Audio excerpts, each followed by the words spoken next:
When students returned to university this September, they were met with a university experience never seen before. University students should stay at home and study online to prevent a second wave of coronavirus. But the mental health crisis on campus started long before COVID-19. We found out from the police, which was probably the worst moment of my life. I'm investigating the impact the pandemic has had on student mental health and resulting cases of suspected student suicide.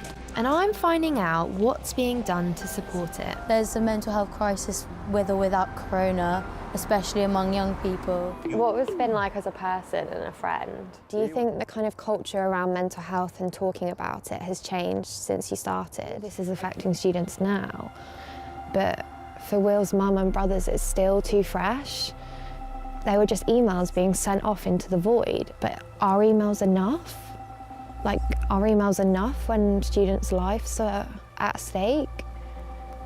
I don't know. As students are sent home for Christmas, it's hard not to think about the students like Finn, who went off to university and who will never go home again, and they will have either been affected or know someone that has. So that's one of the reasons why, in partnership with the Student Room, we wanted to get some real data on this, because we were hearing from students. The inquest heard that from March 2020 until his death, William Bargate had no communication with the university. During this time, he failed to submit coursework, attend exams, or respond to emails. Despite this, a referral to the Student Wellbeing Service was never triggered. The hearing heard that his personal tutor, whose primary role was supporting him academically, was not informed about William's failure to keep up with his studies. The coroner, Sean Horsted, described the need for this type of communication as blindingly obvious. He added that Warwick had now significantly lowered the threshold for a referral to its wellbeing services. That your father was abusive towards you? Yeah, because I was just terrified of being in the same place as him, because I didn't know what would happen if he turned up. When you contacted them and said that you couldn't get this letter, yeah, what did they say? They pretty much just said there's nothing they can do about it.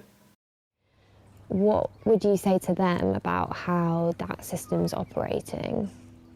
That system's at breaking point. When I first reported it, they sent a uniformed officer around and asked if I liked rough sex. Am I into BDSM?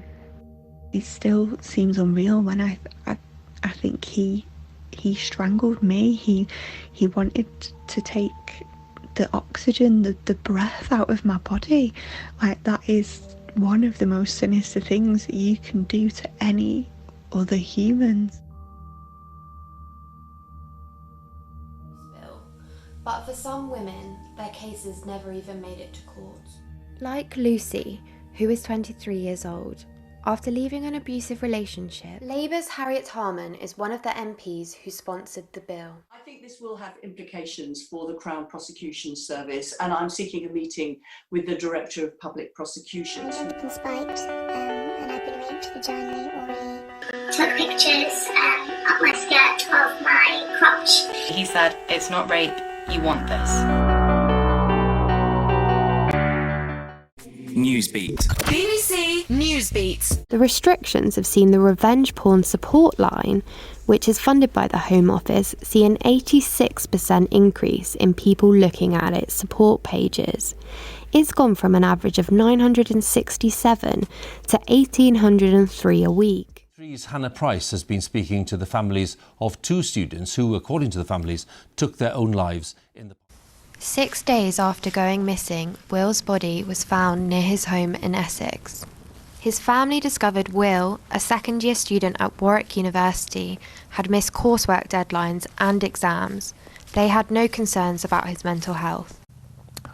The only people who knew were Warwick, because he wasn't submitting any work. In fact, after his death, they'd actually written a letter to him, essentially kicking him out of the university. Quite extraordinary behaviour, I think, in my view, to do that without having even spoken to him, spoken to us, spoken to anybody. Do you think if the university had contacted you, more could have been done to support Will? Of course.